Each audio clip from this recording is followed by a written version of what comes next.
La conversación, un espacio en Chanti, desde de frente y el Consejo para la Transición Democrática.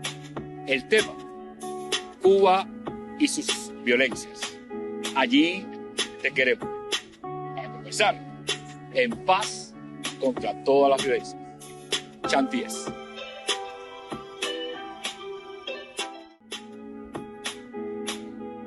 Estamos en un momento más de la conversación, ese espacio que venimos animando desde Chanti, desde la propuesta Chanti, con su tema fundamental, estelar, que es Cuba y sus violencias.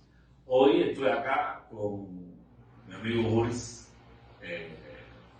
un activista, periodista independiente, un activista político más excelente, un periodista independiente que casi muchos de los que se interesan por la sociedad civil conocen, y que ha venido trabajando varios temas, sobre todo ha venido trabajando, y aquí hago algo que se parece a un comercial, ha venido siempre trabajando interesado por la suerte de los presos políticos de Cuba, y eso es algo que lo distingue muy bien ahora.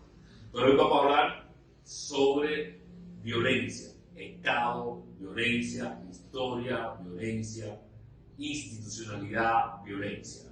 Y él nos va a ayudar a entender un poco este asunto, porque sobre todo desde la propuesta Chanti tratamos de buscar remedios, soluciones, alternativas para que la violencia que se viene habiendo dentro del país, que se viene instalando, por lo pronto hay más conciencia sobre ese hecho, pero que ya se viene instalando en Cuba, pues de alguna manera comience en principio a reducir. Así que bueno, nos va a ayudar a entender, nos va a dar su ángulo sobre este asunto. Buenas tardes, mi socio. Va a ser una vez más estar juntos así conversando. Lo primero es el enfoque que le has dado a esa iniciativa que es Chanti sobre la violencia, o sea, sobre el fin de la violencia.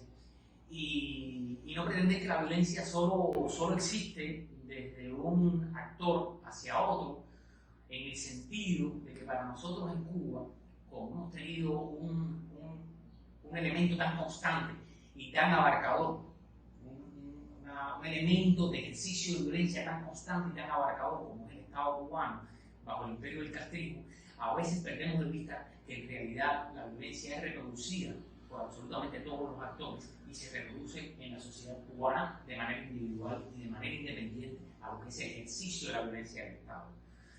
Y por otra parte, es no caer en una trampa que no es que se caiga como conclusión, sino que en el ejercicio diario del señalamiento contra la violencia del Estado se pierde el hecho de que no es la violencia de un sujeto, no es la violencia de un pequeño grupo, sino que la violencia es posible precisamente porque se ejerce de una manera bastante grande a nivel de Estado.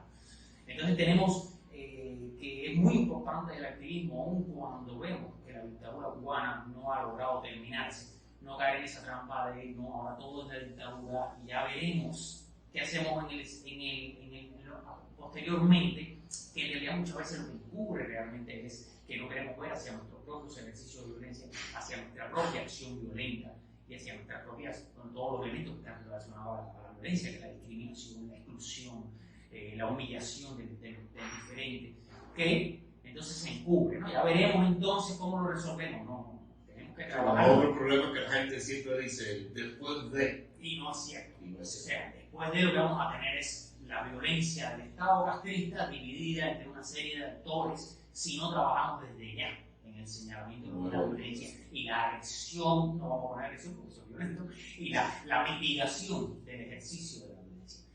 Y yo creo que ahí es importante decir, claro, o sea, no hay ningún proceso histórico, creo que se puede afirmar que ningún proceso histórico está ajeno a la violencia. La violencia no es privativa de los cubanos, pienso yo, no somos más violentos, no tenemos una historia más violenta, me parece que tenemos nuestra propia violencia y tenemos que trabajar sobre ella. O sea, en Cuba yo creo que hay que enfocar como que ciertos presupuestos son presupuestos violentos. O sea, cuando tú pretendes ejercitar la democracia manteniendo ciertos grupos al margen, tú estás haciendo una democracia con elementos de violencia.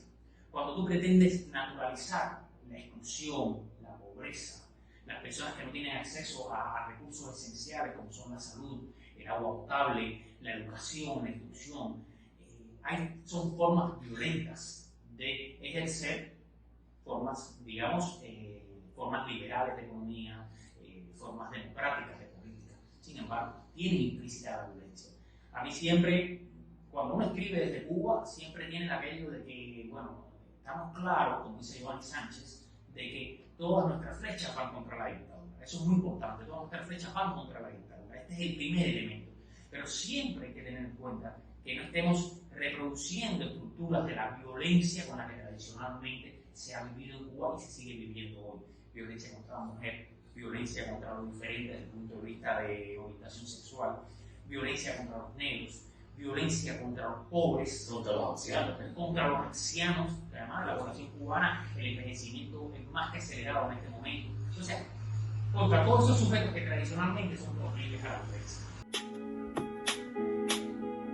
O sea, a mí me decía siempre, mira, cuenta, porque la preocupación por la violencia desde la sociedad civil en nosotros viene de acá, ¿no?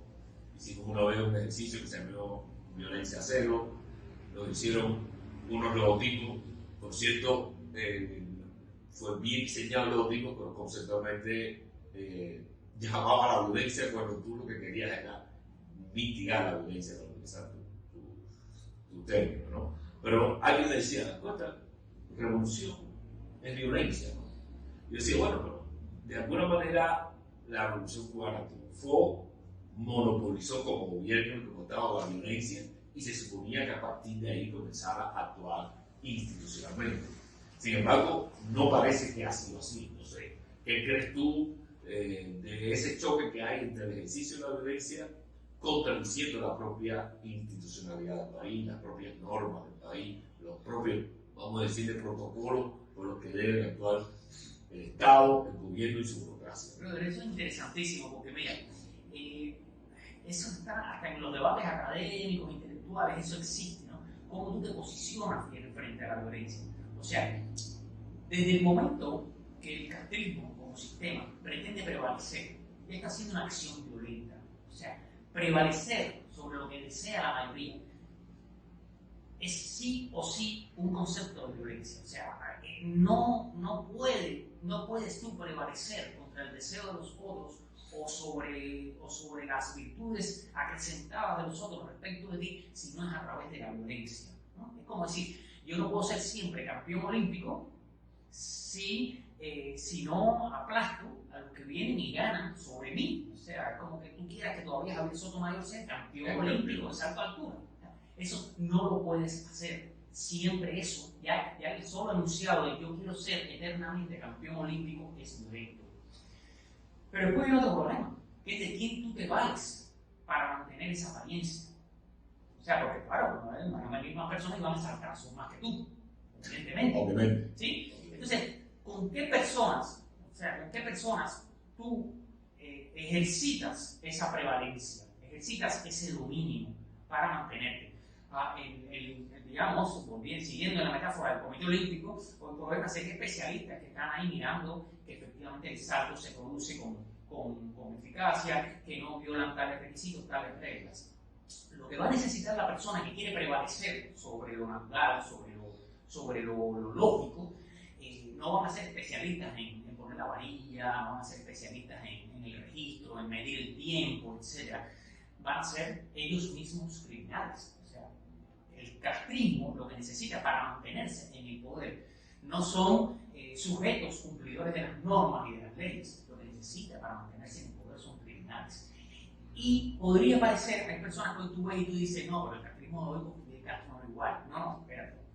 Cuando el castrismo llega al poder en el año 59, tiene un funcionariado, tiene un aprendizaje social, tiene unas clases sociales que están instruidas en la democracia y en una aspiración de libertad. Lo que tenemos hoy es ya no tenemos aquel capital humano del año 59, lo que tenemos es el capital humano que produjo el ejercicio constante de la violencia. Y ahí hay un montón de debates que se pueden hacer. Por ejemplo, tú tienes por ejemplo, lo que es el burócrata. En el mundo entero el burócrata es sinónimo de un tipo que se ralentiza, que es lento, que no hay, que... Compra la toma, mira un libro, un manual y dice, aquí está establecido tal cosa. Pero el burócrata es una persona especializada en qué es lo que se debe hacer según las leyes, en cumplirlas y en garantizar que ni la institución ni el sujeto que requiere la atención de la institución violenten lo establecido. Desde ese punto de vista, en la sociedad democrática, el burócrata puede resultar tedioso, puede resultar en ocasiones un obstáculo, puede... Injusto, aburrido. Claro, tiene sus críticas. Ahora, ¿qué pasa en la dictadura? Tú pierdes la noción del burócrata en ese sentido y ganas como burócrata a un individuo violento. Porque no solamente tenemos a la seguridad del Estado, tenemos a la seguridad del Estado, que sus sujetos son absolutamente entrenados para la violencia. Sí, sí, claro. Además, la violencia con un cinismo, ese sujeto, por ejemplo, yo siempre digo, ese sujeto que en el interrogatorio trata de ser tu amigo, es un sujeto muy violento, muy violento. Probablemente puede ser más violento que el que da el piñazo a la mesa. Ahí hay un sadismo, ¿no? Yo te tengo aquí con una fuerza, yo te tengo aquí intimidado, yo estoy causando daño en tu entorno familiar, laboral, etc. Y sin embargo te estoy tratando como un amigo. O sea, eso no es solo violencia, es una violencia muy elevada, muy refinada y muy sádica. Yo siempre digo que es un aparato de administración de sadismo, ¿no? El seguroso. Un buen concepto, me quedo con El seguroso. Pero sin embargo tenemos otro. Tenemos lo que supuestamente es un funcionario. En cualquier país, ¿no? Dice, no, es un funcionario. No, el funcionario cubano es Alfredo Alonso arrebatando un teléfono. El funcionario cubano es esta diplomática cubana en Noruega que en el año 2010 salió a una manifestación que había frente a su casa, frente a la embajada, y mordió al artista que estaba haciendo un video, que era este apellido de Joner, y que estaba haciendo un video allí como parte del meeting contra el castrismo, y esta mujer salió y la mordió. increíble. Una diplomática.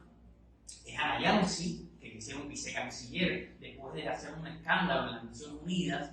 Y esa diplomacia más se repite, porque la Unión Soviética, Alemania, tuvieron así escándalos en Naciones Unidas y cosas así. Es como de buen tono dentro de la diplomacia de estos sistemas, pero en realidad son actos de violencia. No están ganando por el argumento, están ganando por el grito, están ganando... Y la ruptura de la norma, ¿no? Porque a mí lo que me preocupa básicamente es que un sistema, un Estado, un gobierno, una persona, un individuo, trate de prevalecer por encima de la norma que supuestamente debe respetar y debe promover incluso, ¿no? Y eso es una de las cosas fundamentales que nos estamos complicando acá en Cuba, con el ejercicio de la violencia desde los funcionarios del Estado. No, me gustó un poco la idea, pero al principio era sobre eso más que quería ahondar yo, en el sentido de que cuando decía que es un tema de discusión en el mismo ámbito académico, y tú lo notas en la producción intelectual cubana contemporánea, y ¿dónde tú te pones como intelectual cuando tú legitimas una forma, un procedimiento que se sale de la norma, que se sale de la ley?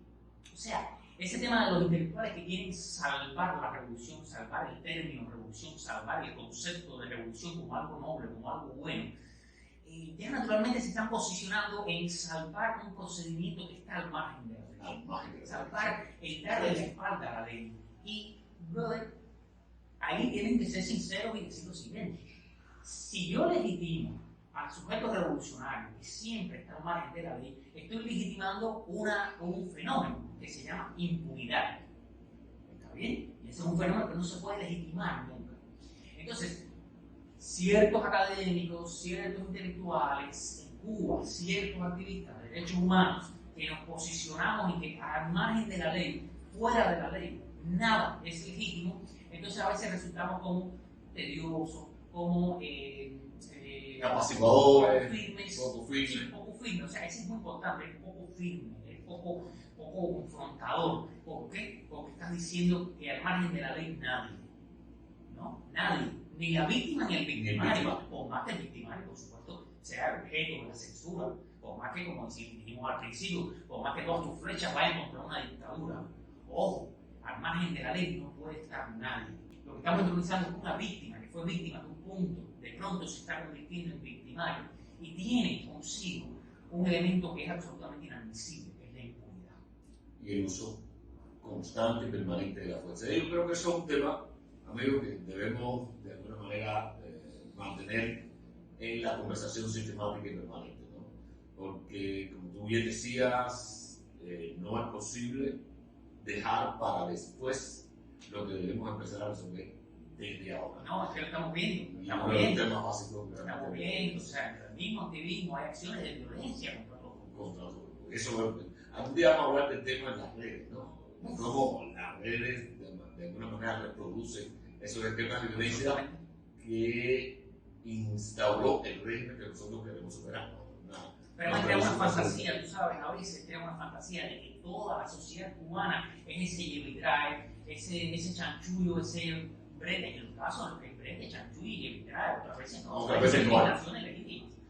Pero crean, a veces hay gente que viene y dice, ay no, ya me cansé, no puedo hablar cubano. ¿Por qué? Porque viste una publicación afrentosa, una publicación violenta, una publicación desagradable. No, hombre, no, si nuestra misión es precisamente seguir en ese camino. Seguir mostrando otra cara de la realidad cubana, que sin duda es. Excelente, amigo. Eso lo vamos a hacer. Y vamos a ir conversando sobre ese tema aquí en Chanti, Cuba, sus violencias, justamente para trabajar contra toda la violencia. Y yo quiero chantearte. Ya mi amigo Paul me dijo, inventa un nuevo verbo, chantear en Cuba. Chanti. Tú lo usas, no lo usas, pero Me regalas el pulso, pero no me regalas un puludillo. el pullover es muchísimas Esto me lo pongo. Vamos a ponerlo aquí. Y todo el que quiera usarlo, pues solo tiene que contactarme. Solo tiene que preguntar. Un abrazo.